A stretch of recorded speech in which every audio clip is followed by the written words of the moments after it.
बोलिए परम पूजनीय गुरुदेव सर्वश्री आशुतोष महाराज जी की सच्चे दरबार की जय।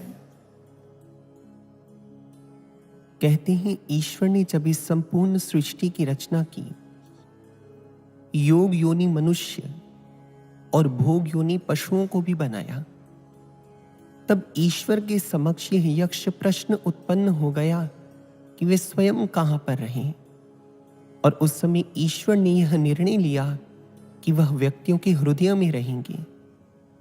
वही निराकार ब्रह्म जब व्यक्ति के हृदय में आया, साकार रूप में गुरु बनकर व्यक्ति के जीवन में आता है और ब्रह्म ज्ञान प्रदान कर उन्हें हृदय में ही ईश्वर का दर्शन करवा देता है। तब साधक इस भक्ति पथ पर चलने का निर्णय लेता है ताकि वो जीते जी मोक्ष को प्राप्त कर जाए। आदि गुरु शंकराचार्य जी के अद्वैत दर्शन से कौन परिचित नहीं है।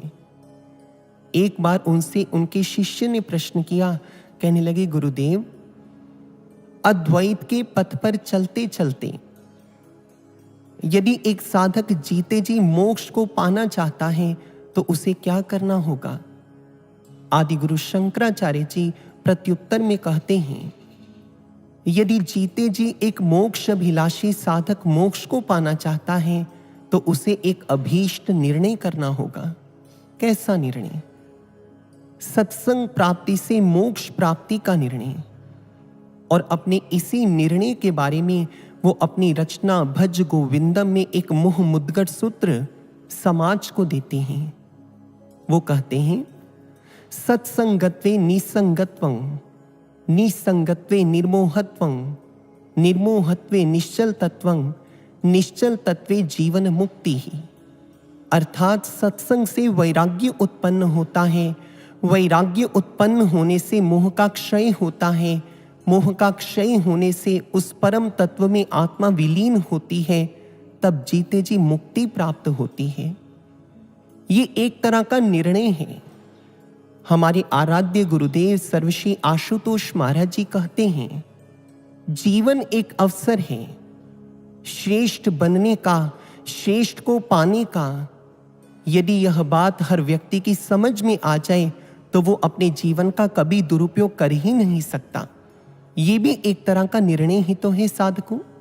गुरुदेव के अनुसार निर्णय व्यक्ति अपने ज्ञान और अनुभव के आधार पर लेता है, परंतु निर्णय लेने में ज्ञान के साथ साथ अनुभव का सबसे अधिक योगदान रहता है। स्वामी विवेकानंद जी कहते थे कि निर्णय के क्षणों में ही भाग्य का निर्माण होता है। सज्जनों, निर्णय के भी अनेक प्रकार हैं। यूं तो इसे यदि प्रकारों के रूप में विभाजित किया जाए तो निर्णय दो प्रकार के आते हैं। प्रथम है स्थूल निर्णय और द्वितीय है सूक्ष्म निर्णय। समाज के अंदर जितने भी निर्णय लिए जाते हैं, सामाजिक निर्णय, आर्थिक निर्णय, राजनैतिक निर्णय, सांस्कृतिक निर्णय या शैक्षणिक निर्णय इत्यादि, ये सब समाज के स्थूल निर्णयों के अंतर्गत आते हैं। परंतु अध्यात्म के निर्णय ये अति सूक्ष्म निर्णय हैं। और इन्हीं सूक्ष्म निर्णयों के साथ जब एक साधक आगे बढ़ता है, वो अपने जीवन के परम गंतव्य को प्राप्त कर लेता है। किसी भक्त ने बहुत अच्छा कहा कि अध्यात्म है ही निर्णय का विषय। अध्यात्म के अंदर यदि उतरा हुआ साधक निर्णय ले, निर्णय विचार बनकर आए और व्यवहार बनकर अमर हो जाए। प्रत्येक युग के अंदर तत्कालीन परिस्थितियों के अनुसार भक्तों ने, साधकों ने अनेकों निर्णय लिए और निर्णय लेकर इतिहास के अंदर विभूषित हो गए।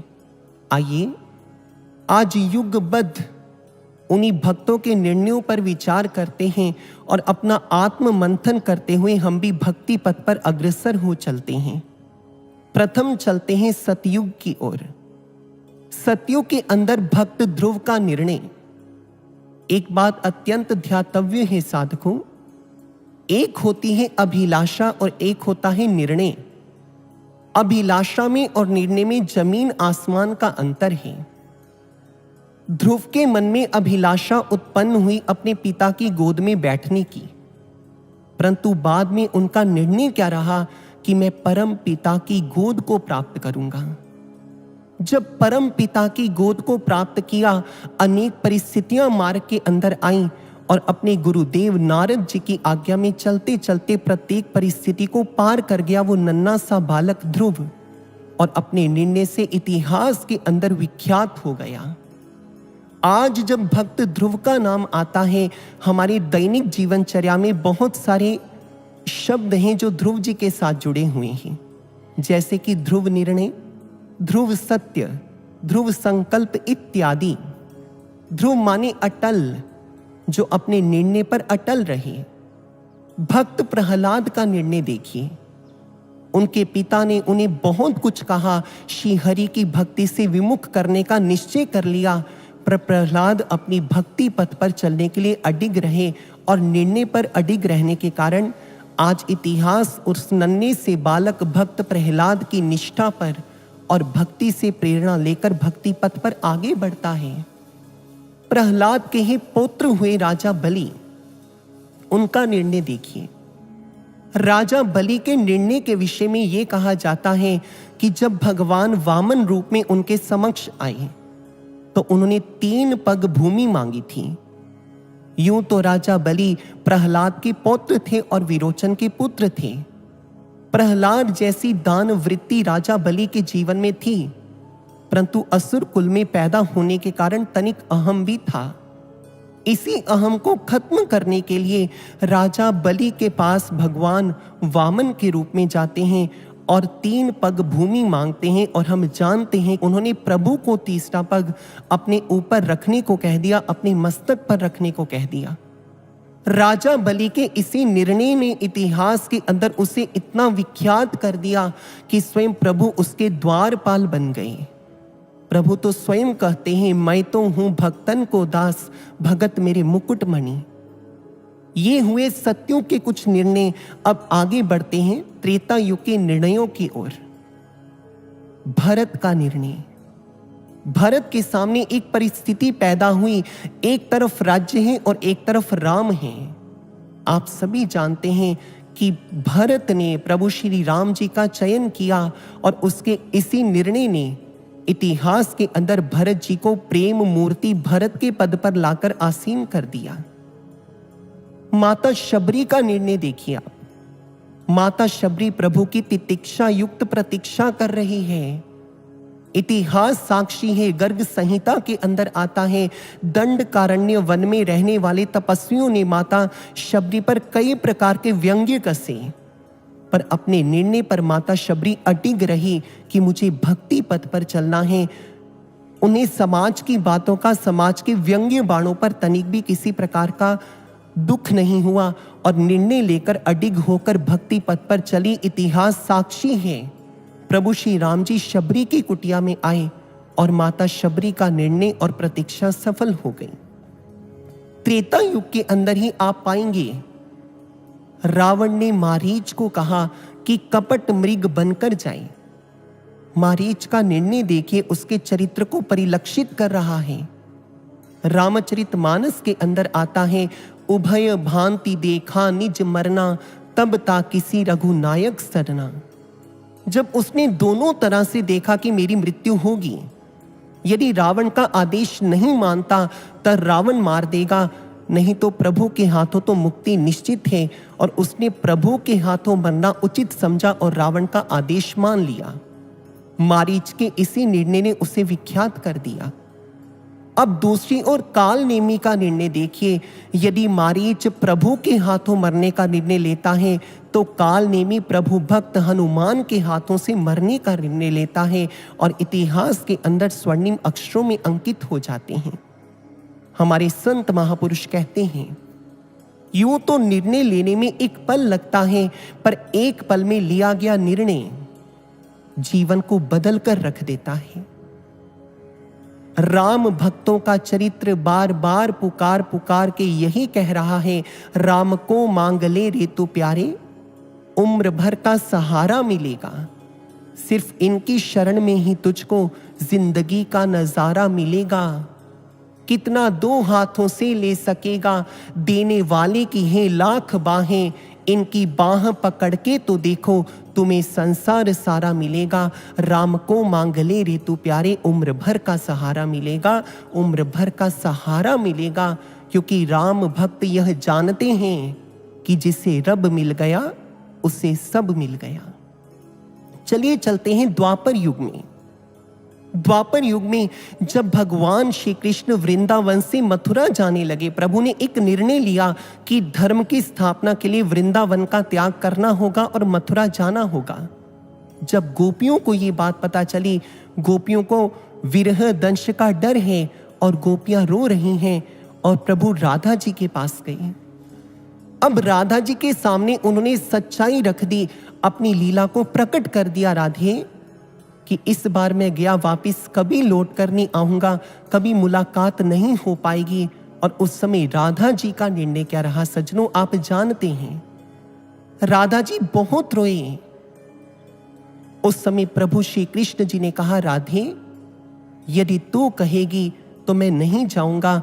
अब मैं तेरे ऊपर ये फैसला छोड़ता हूं कि मैं जाऊं या ना जाऊं। राधा जी चाहती तो भगवान कृष्ण को रोक सकती थी, पर आप श्रीमद् भागवत महापुराण में पढ़ते हैं और कथा के माध्यम से सुनते भी हैं कि उस समय राधा जी ने कहा, मैं राधा हूं, मैं बाधा नहीं हूं, मैं आपके कर्तव्य क्षेत्र में बाधा नहीं बनूंगी। हे प्रभु, आप धर्म की स्थापना के लिए संसार में अवतरित हुए हैं, आप जाइए। इतिहास साक्षी है, राधा जी के इसी निर्णय ने उन्हें पूरे विश्व के अंदर भगवान कृष्ण की परम भक्त के रूप में रख दिया। और भगवान कृष्ण जी ने वरदान देते हुए कहा, राधे आज के बाद इस संसार के अंदर जब कृष्ण को याद किया जाएगा, कृष्ण से पहले राधा जी को याद किया जाएगा। और आप सभी जानते हैं, आज जब सभी प्रभु के लिए अपने भाव अर्पित करते हैं तो कहते हैं राधे कृष्णा। लोग राधा जी से पूछते हैं, राधा तू बड़ भागिनी, कौन जन्म पुण्य कीन, सकल लोके तारन तरन, तेरे आगे आधीन, तेरे आगे आधीन। ये तो राधा जी से पूछिए कि उनका निर्णय आत्मा से निकला था, और आत्मा से निकला हुआ निर्णय उन्हें विश्व के अंदर, प्रभु भक्तों के अंदर विख्यात कर देता है। आपने बरसाने में या वृंदावन जाइए तो राधा जी को किशोरी शब्द से बुलाया जाता है। किशोरी, किशोर मैंने वयस्क यानी नौजवान, अर्थात वो भक्त जिसकी भक्ति सदा यौवन अवस्था में रही। माना कि देह पर रुग्णता आई होगी, पर उनकी आत्मा से निकली परम भक्ति सदैव यौवन अवस्था में रही। इसलिए राधा जी को आज भी किशोरी कहकर संबोधित किया जाता है। राधा जी का एक निर्णय युगों युगों के अंदर उनके लिए उनको विख्यात कर गया। आगे चलिए, प्रभु श्री कृष्ण जी के परम भक्त अर्जुन, यदि कृष्ण नारायण हैं तो अर्जुन नर का रूप है। अब उनका निर्णय देखिए, कहते हैं जब महाभारत का युद्ध चरम सीमा पर पहुंच गया, उस समय भगवान श्री कृष्ण के उस भक्त ने, अर्जुन ने यह निर्णय ले लिया, कल का सूर्य अस्त होने से पहले पहले यदि मैं जयद्रथ का वध ना कर पाया तो इसी रण क्षेत्र के अंदर चिता बनाकर आत्मदाह कर लूंगा। अब वे परम भक्त अर्जुन अपने शिविर के अंदर आराम से सो रहा है। चिंता आराध्य को है, चिंता कृष्ण को है। अर्जुन ने तो निर्णय ले लिया। भगवान कृष्ण अर्जुन के शिविर में गए और आप सभी जानते हैं भगवान श्री कृष्ण जी ने कहा, अर्जुन तुमने तो निर्णय ले लिया, तुम्हें पता है कि तुम्हारे बिना कृष्ण अधूरा है और कृष्ण के बिना तुम अधूरे हो। अर्जुन के चेहरे पर निश्चिंतता है, किसी प्रकार की कोई चिंता नहीं है। और उस समय अर्जुन कृष्ण को अपने भाव रखते हुए कहने लगे, प्रभु अर्जुन की प्रतिज्ञा को कोई टाल नहीं सकता। यदि आप मेरे साथ हैं तो मुझे कोई मार नहीं सकता, केशव मुझे कोई मार नहीं सकता। उस समय कृष्ण भगवान अर्जुन के इस निर्णय पर अपने आप को न्योछावर कर देते हैं और कहते हैं, कल सारा विश्व देखेगा कि कृष्ण को पार्थ कितना प्यारा है। इतिहास साक्षी है सज्जनों, जयद्रथ का वध भी हुआ। वह अर्जुन जो कृष्ण की रजा में सदा रजामंद रहने वाले थे, उन्होंने कृष्ण को अपना सर्वस्व मान लिया और अर्जुन के निर्णय के आगे कृष्ण जी ने प्रकृति के नियम भी बदल दिए और जयद्रथ का वध हो गया। ये है भक्तों का निर्णय, मीराबाई का निर्णय, कृष्ण भक्तों का निर्णय, जिन्होंने प्रभु को उनके निर्णयों के आगे झुकने पर मजबूर कर दिया। तभी तो आज कृष्ण भक्तों का चरित्र प्रेम के गीत गाता है।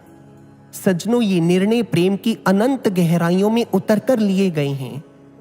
इसलिए किसी भक्त ने कहा, जब निर्णय के अंदर प्रभु के प्रति प्रेम समो जाता है, तब मैं की जगह तू हो जाता है, तब मैं की जगह तू हो जाता है। इन निर्णयों के आगे प्रभु झुके। और आज किसी भक्त ने बड़ा अच्छा कहा, सुदामा के तंदुलों में दखल ना थी प्रेम था, सुदामा के तंदुलों में दखल ना थी प्रेम था, मालिनी को बचा की कोई शक्ल ना थी प्रेम था, धन्य की पूजा में कोई अकल ना थी प्रेम था, मीराबाई के कीर्तन में कोई नकल ना थी प्रेम था। अरे कौन से हीरे जड़े थे नरसी की खड़ताल में, क्या बांध कर लाया था निर्धन फटे से रुमाल में। अरे वन में भी जाकर था खाया द्रौपदी की थाल में, क्या हुआ वो बंद गए जो गोपियों के जाल में।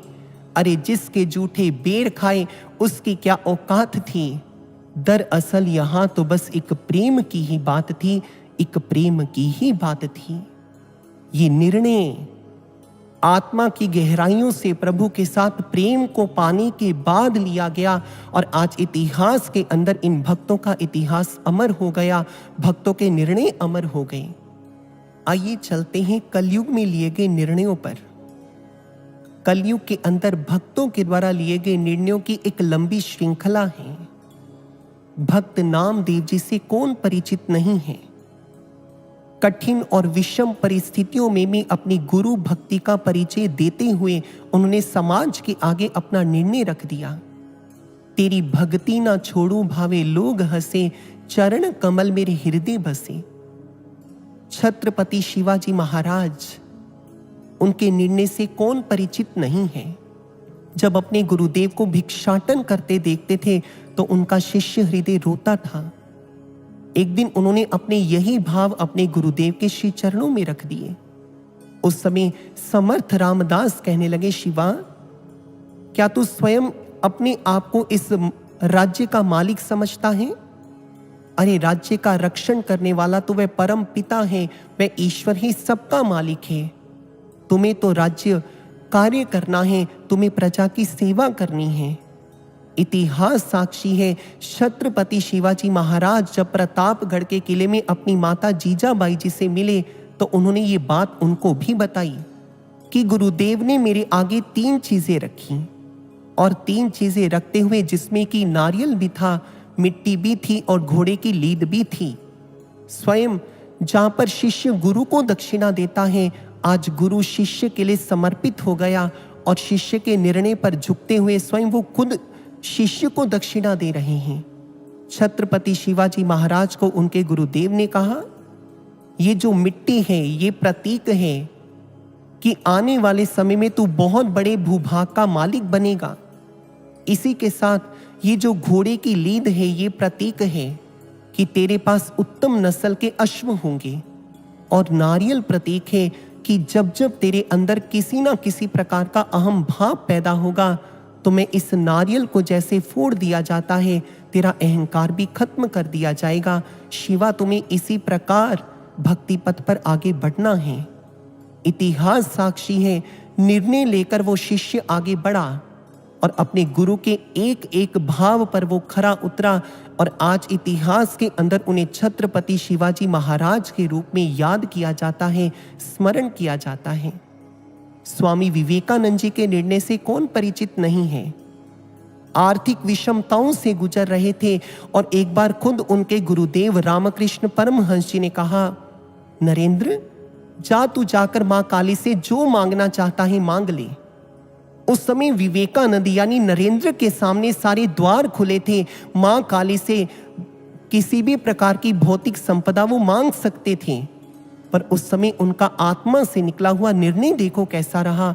उस समय उन्होंने एक चीज की मांग की है, मां मुझे गुरुदेव के प्रति समर्पण भाव दे, मुझे भक्ति दे, मुझे शक्ति दे, ताकि मैं इस संसार की सेवा कर सकूं।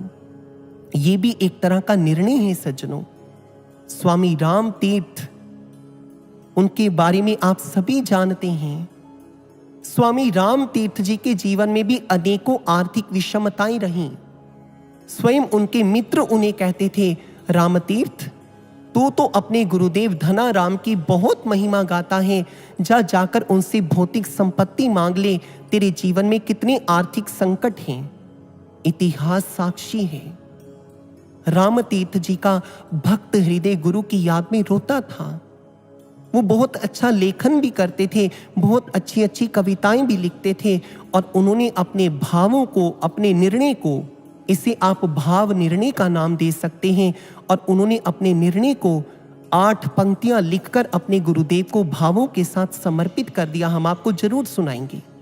वो कहते हैं, इश्क एक तरफा में यूं मसरूर हो जाऊंगा मैं, तुम होगे क्षमा काफूर हो जाऊंगा मैं तुम्हें देखूं तो देखूं, तुम ना मुझको देखना, तुमने गर देखा मुझे मशहूर हो जाऊंगा मैं तुम्हें चाहूं तो चाहूं, गुरुदेव तुम ना मुझको चाहना, तुमने गर चाहा मुझे मगरूर हो जाऊंगा मैं तुमसे मांगू तो मांगू, फिर भी ना देना तुम मुझे, वरना फिर प्रेमी नहीं मजदूर हो जाऊंगा मैं, वरना फिर प्रेमी नहीं मजदूर हो जाऊंगा मैं।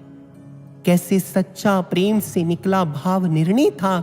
स्वामी राम तीर्थ जी के इसी निर्णय को देखकर, उनके एक निष्ठ चिंतन को देखकर, उनके गुरुदेव उन्हें राम तीर्थ नहीं राम बादशाह कहकर संबोधित करते थे, राम बादशाह कहकर संबोधित करते थे। ये भी एक तरह का निर्णय है। भक्तों के इन्हीं निर्णयों ने उन्हें इतिहास के अंदर विख्यात कर दिया। चलिए अब चलते हैं हम सभी अपनी ओर। हम सब भी तो साधक हैं। आज हमारा चुनाव महाराज जी ने किया है।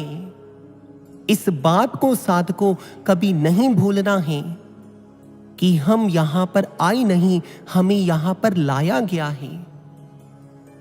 आप जानते हैं, जब शिष्य के सामने फैसला करने का समय आया, निर्णय करने का समय आया, उन्होंने गुरुदेव से गुरुदेव को ही क्यों मांगा। मांगने को संसारिक संपत्ति एवं संपदा मांग सकते थे, परंतु उन निर्णायक क्षणों के अंदर और निर्णायक घड़ियों के अंदर उन्होंने सदैव अपने गुरुदेव को मांगा, गुरुदेव का चयन किया। जानते हैं क्यों? दक्षिणी भारत के संत हुए हैं संत तिरुवल्लुवर जी। तिरुवल्लुवर जी कहते हैं कि जब धूप निकलती है, सूर्य उदय होता है, तो संसार के लोग अपने घर की खिड़कियां दरवाजे खोल देते हैं, परंतु जब सूर्य अस्त होता है, सभी अपने घर के खिड़कियां दरवाजे बंद कर लेते हैं। वो इस तथ्य का रहस्य उद्घाटन करते हुए कहते हैं कि जब जब तुम्हारे जीवन के अंदर सुखों का सूर्य उदय होगा, तुम्हारे भौतिक रिश्ते नाते संसार के लोग अपने घर के खिड़कियां दरवाजे तुम्हारे लिए खोल लेंगे, पर जब तुम्हारे जीवन में सुखों का सूर्य अस्त होगा, ये सब अपनी खिड़कियां दरवाजे तुम्हारे लिए बंद कर लेंगे। और उस समय याद रखना हे शिष्य समाज, एक दरवाजा जो कभी बंद नहीं होता वो सतगुरु का दरवाजा है। सैकड़ों दर्दमंद मिलेंगे, काम के लोग चंद मिलेंगे। जब जीवन में आएगी मुसीबत कोई, सतगुरु को छोड़कर सबके दरवाजे बंद मिलेंगे। 2 शब्द हैं साधकों, जन्म और जीवन। किसी भक्त ने गहराई में उतरकर यह बात कही कि माता पिता जन्म देते हैं, परंतु गुरु जीवन देता है। जन्म की तो मृत्यु होती है, पर जीवन की मृत्यु कभी नहीं होती। नरेंद्र यदि जन्म है तो स्वामी विवेकानंद जी जीवन है। मुकुंद यदि जन्म है तो योगानंद परमहंस एक जीवन है। मनु यदि जन्म है तो रानी लक्ष्मीबाई एक जीवन है। इसी प्रकार मूल शंकर यदि जन्म है तो दयानंद सरस्वती एक जीवन है। जन्म की तो मृत्यु हुई, पर जीवन सदा सदा के लिए युगों युगों के अंदर अमर हो गया। भक्त कहते हैं जिसके जीवन में गुरु नहीं, उसका जीवन शुरू नहीं। इसलिए जब कुछ मांगने का समय आए, निर्णायक क्षणों के अंदर निर्णय करने का समय आए, हे साधकों, सदैव अपने गुरु को मांगना, अपने गुरु का चयन करना। हिंदी साहित्य के इतिहास के भक्ति काल के मूर्धन्य संत हुए हैं कबीर जी। कबीर जी से एक बार एक आगंतुक ने प्रश्न किया। कहने लगे, आपने अपने पदों के अंदर, अपनी रचनाओं के अंदर गुरु की बहुत महिमा गाई है। आपने अपने निर्णय के अंदर गोविंद से बढ़कर गुरु को आगे रखा है, क्यों? उस समय कबीर साहिब जी प्रत्युत्तर में कहते हैं, क्योंकि गुरु परम दाता है। धरती जहां लग देखिया, तहां लग सभी भिखार। दाता केवल सतगुरु, देत ना माने हार, देत ना माने हार। अब कबीर साहिब जी आगंतुक से प्रश्न करते हैं, क्या तुम नहीं पूछोगे कि गुरु किसका दान देता है? उस समय आगंतुक ने कहा, जी जरूर बताइए। संत कबीर जी कहते हैं, गुरु अभय दान देता है। जानते हैं कैसा अभय दान? कबीर अंत काल जमदूत गला दबावे, ता समय कहो कौन छुड़ावे। सतगुरु एक छुड़ावन हारा, निश्चय कर मानो कहा हमारा, निश्चय कर मानो कहा हमारा। इसलिए जब निर्णय का समय आए, हमेशा गुरु को चुनना, हमेशा गुरु का चुनाव करना। आज हम सभी साधक संधि काल की इस वेला में उस निर्णायक मोड़ पर आ चुके हैं। हमारी भक्ति, हमारा आध्यात्मिक यात्रा आज उस निर्णय के लिए आगे आ खड़ी है, जब एक तरफ गुरु है और एक तरफ संसार है। ये समय ऐतिहासिक है सज्जनों। इतिहास के कितने निर्णयों को आपने सुना। आज इतिहास बनने का समय आया है। वक्त है आया ऐतिहासिक, वीरों जैसे बलिदान का। कर्म क्षेत्र में ध्यान रहा है, जिन्हें गुरु के मान का। भक्ति भाव से ओतप्रोत हो, हम कुछ ऐसा कर जाएं, गुरु के सच्चे शिष्य बने हम। विजय तिरंगा फहराएं, विजय तिरंगा फहराएं। आइए चलते हैं समाधि काल से पहले जो निर्णय महाराज जी ने अपने शिष्य समाज के लिए किए, और समाधि काल के दौरान जो निर्णय कर रहे हैं। महाराज जी की अपने सभी साधकों के प्रति एक अभिलाषा भी है। कैसी अभिलाषा? अभिलाषा गुरु की है, चमके हम भी गगन के तारों से। झलके अब व्यक्तित्व हमारा, उत्तम श्रेष्ठ विचारों से। सत्य अहिंसा त्याग तप पहचान बने हमारी, हमसे प्रेरित होकर दुनिया कदम बढ़ाए सारी। ये महाराज जी ने समाधि से पूर्व हम सभी साधकों से अभिलाषा रखी है। समाधि के दौरान वो हम पर निर्णय छोड़ रहे हैं। भविष्य तुम्हें अपना खुद ही है लिखना, ये निर्भर है तुम पर के टिकना न टिकना। महाराज जी ने आज हम पर निर्णय छोड़ दिया कि तुम पर निर्भर है कि अब भक्ति पथ पे टिकना है या नहीं टिकना है। भविष्य तो अपना तुम्हें खुद ही लिखना है। मुझे याद है, एक बार एक बहन महाराज जी के पास गई और महाराज जी को अपने हृदय की व्यथा बताते हुए कहने लगे, महाराज जी, इस संसार में मन मेरा बिल्कुल भी नहीं लगता है और मेरा मन करता है साधना की अतल गहराइयों में जाकर मैं उस परम तत्व में एक लीन हो जाऊं। महाराज जी मुस्कुराकर कहने लगे, महाराज जी कहते, इस संसार में तो मन लगाना भी नहीं है, मन तो वहां लगाना है, उस ईश्वर में लगाना है।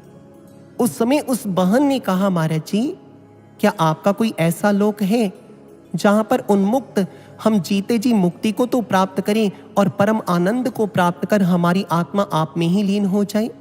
महाराज जी कहते, हमारा भी एक ऐसा लोक है, पर वहां पर जाने के लिए कुछ करना पड़ता है और वो इस धरती पर रहकर ही किया जा सकता है।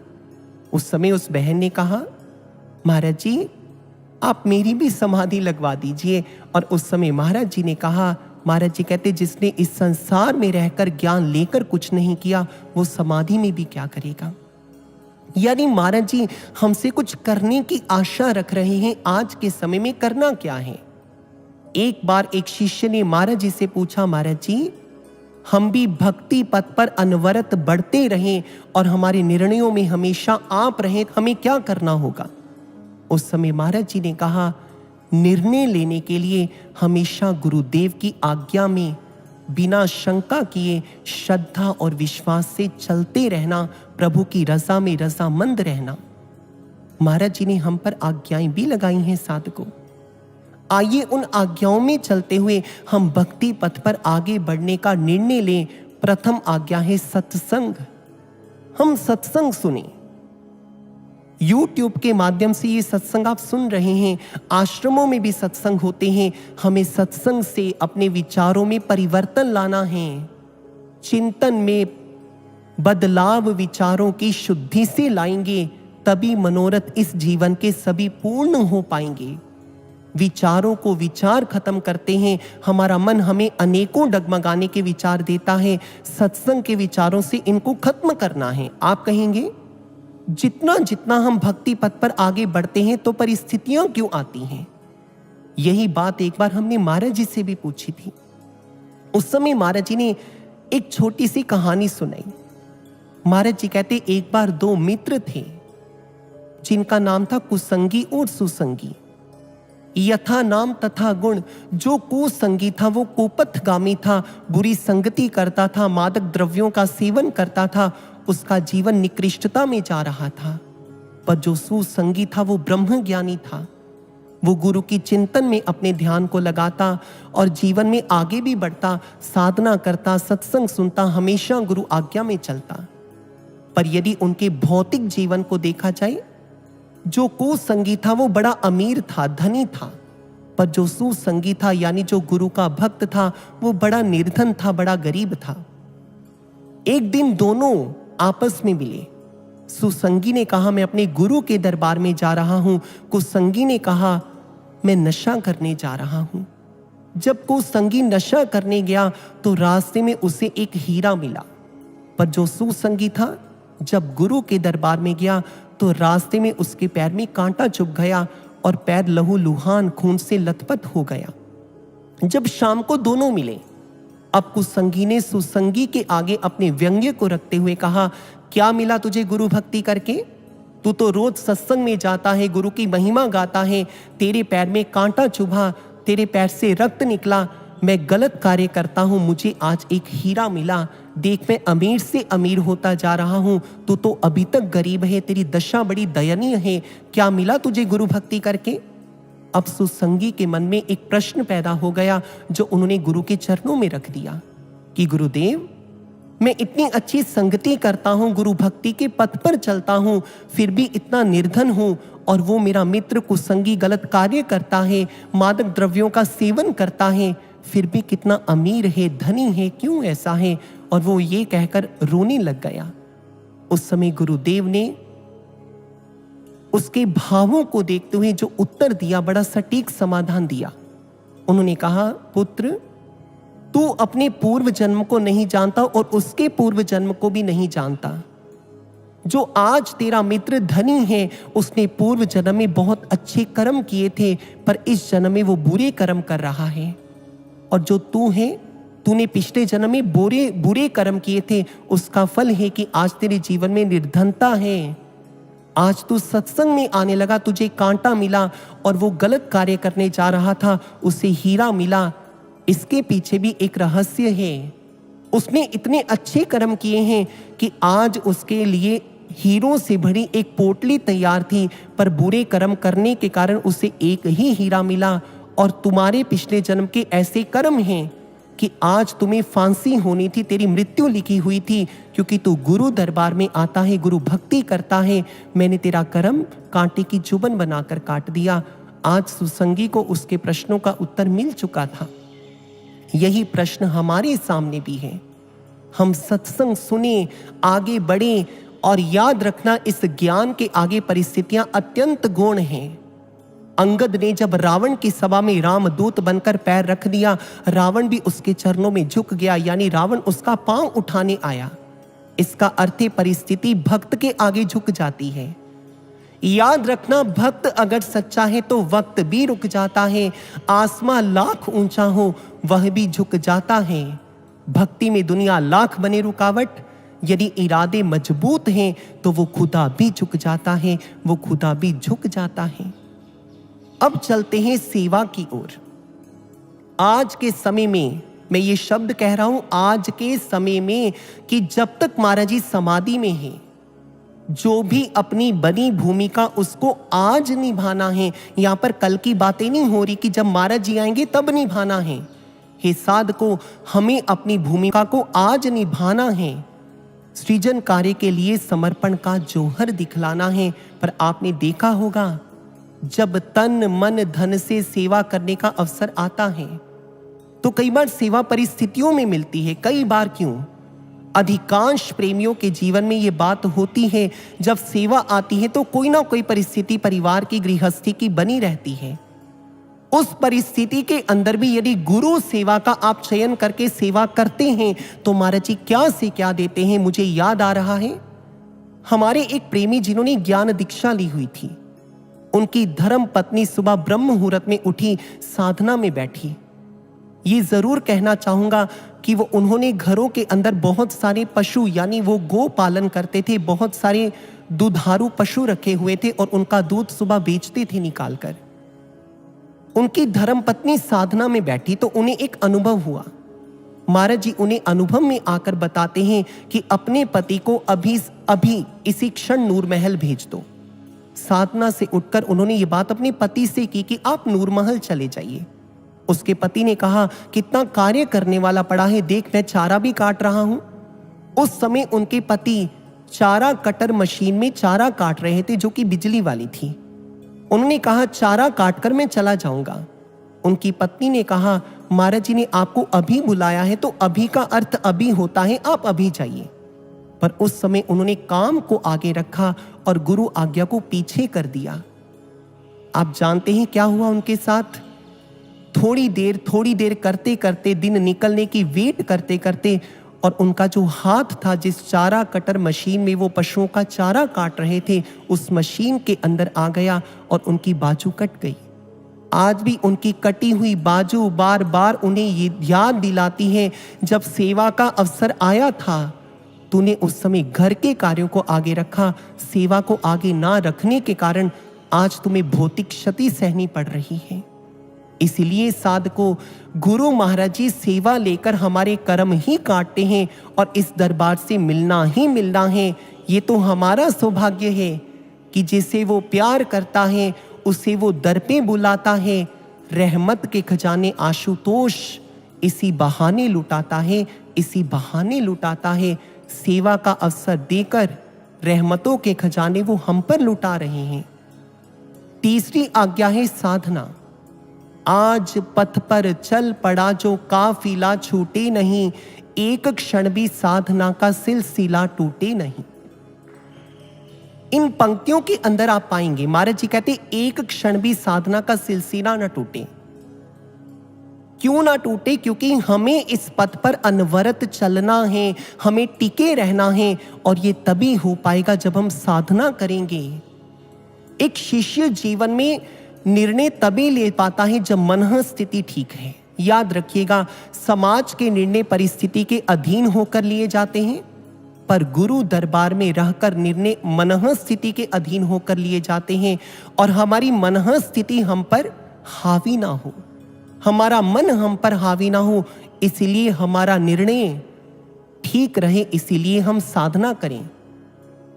अध्यात्म इसलिए नहीं है साधकों कि आप निर्णय गलत करें और वो ठीक हो जाएं। अध्यात्म इसलिए है कि हम निर्णय गलत ले ही ना, इसके लिए हमें डटकर साधना करनी होगी। मनः स्थिति से एक बात याद आ रही है। एक बार एक बहुत बड़ा सेठ था, बड़ा अमीर सेठ था, और उसके पास चल अचल संपत्ति बहुत सी थी, और उसके पास ब्रह्म ज्ञान भी था। उत्तम नस्ल की दुधारू गायें, उपजाऊ कृषि योग्य भूमि और उत्तम नस्ल की अश्वशालाएं भी थी। उसे हर पल उसकी चिंता लगी रहती थी, कहीं मेरी गायों को कुछ ना हो जाए, मेरे अश्वों को कुछ ना हो जाए। और एक दिन उस ब्रह्म ज्ञानी सेठ ने अपनी यही चिंता अपने गुरु के चरणों में रख दी। गुरुदेव, मुझे बहुत चिंता रहती है कि मेरी चल अचल संपत्ति मेरे से छिन ना जाए। गुरुदेव ने कहा, पुत्र साधना किया कर। कहता, मैं साधना कैसे करूं? मन में अनेकों चिंताएं हैं, कहीं हानि ना हो जाए।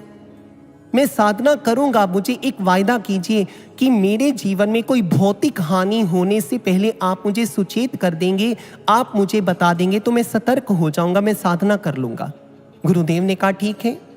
कुछ दिन बीते, गुरुदेव ने अपने शिष्य यानी उस सेठ को बुलाया।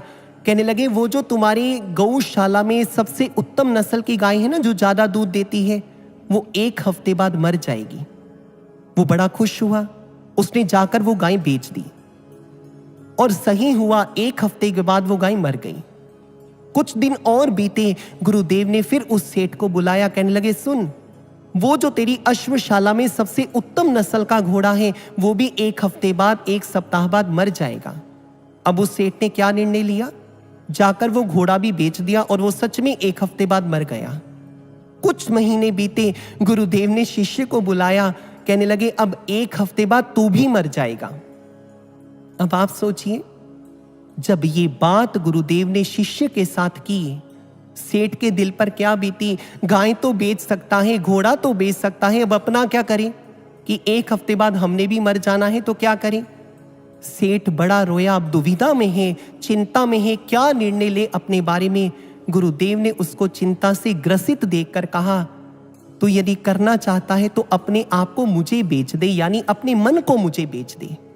और जो मन गुरु को बेच देता है, उसके सारे कार्य फिर गुरु संवारता है। मन बेचे सतगुरु के पास, तिस सेवक के कारज रास।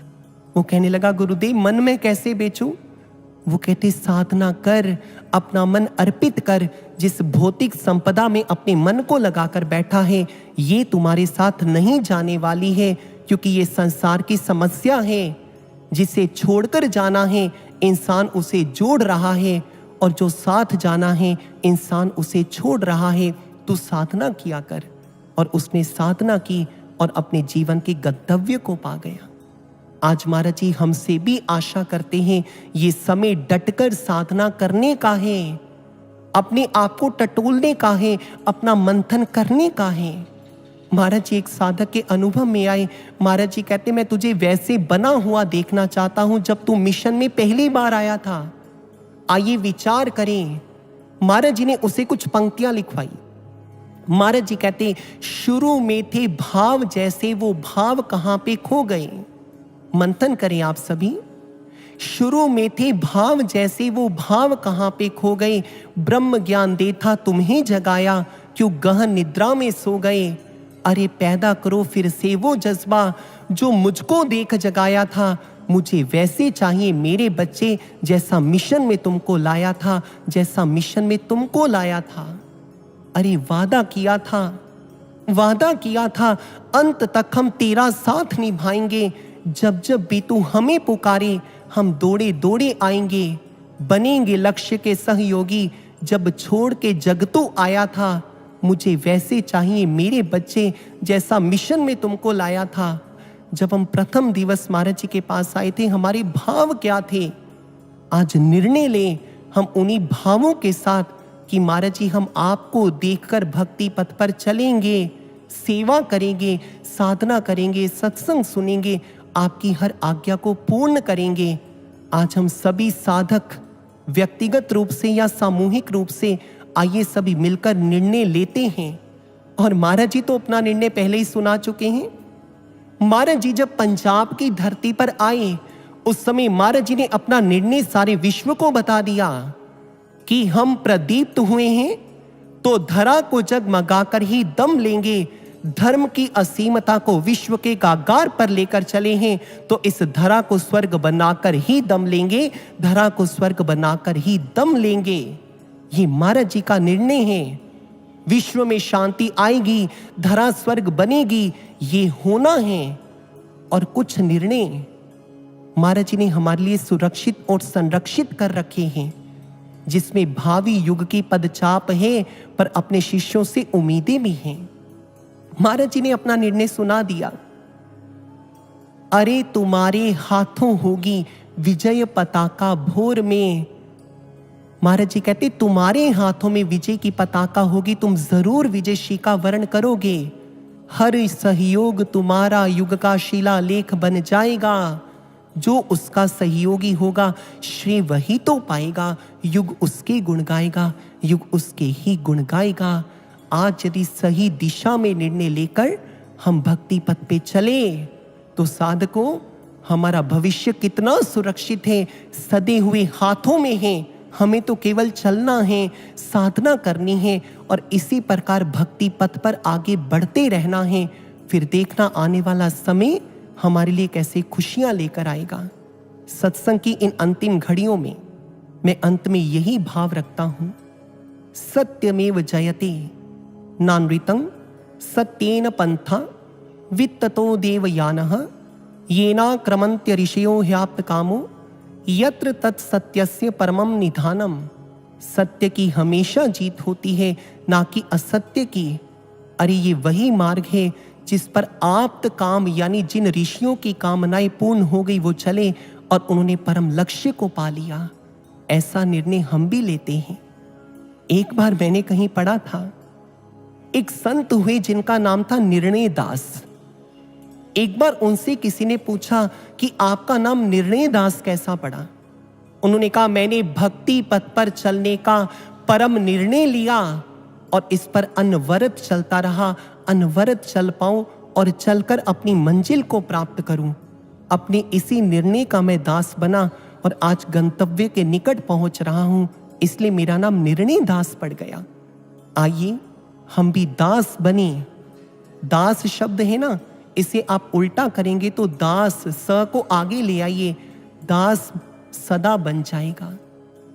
जो अपने निर्णय में सतगुरु का दास बन जाता है वो सदा सदा के लिए युगों में खास बन जाता है, सदा सदा के लिए युगों में खास बन जाता है।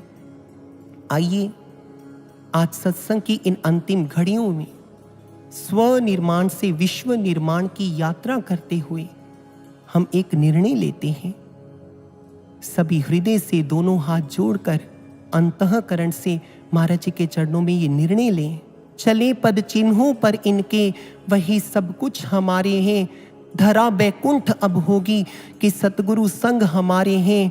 डर नहीं रखेंगे अब जीवन में किसी प्रबंधन का, न रुकना अनवरत चलना, यही निर्णय है जीवन का, यही निर्णय है जीवन का, यही निर्णय है जीवन का। तो बोलिए, परम श्रद्धेय परम वंदनीय परम गुरुदेव सर्वश्री आशुतोष भगवान की सच्चे दरबार की धन्यवाद।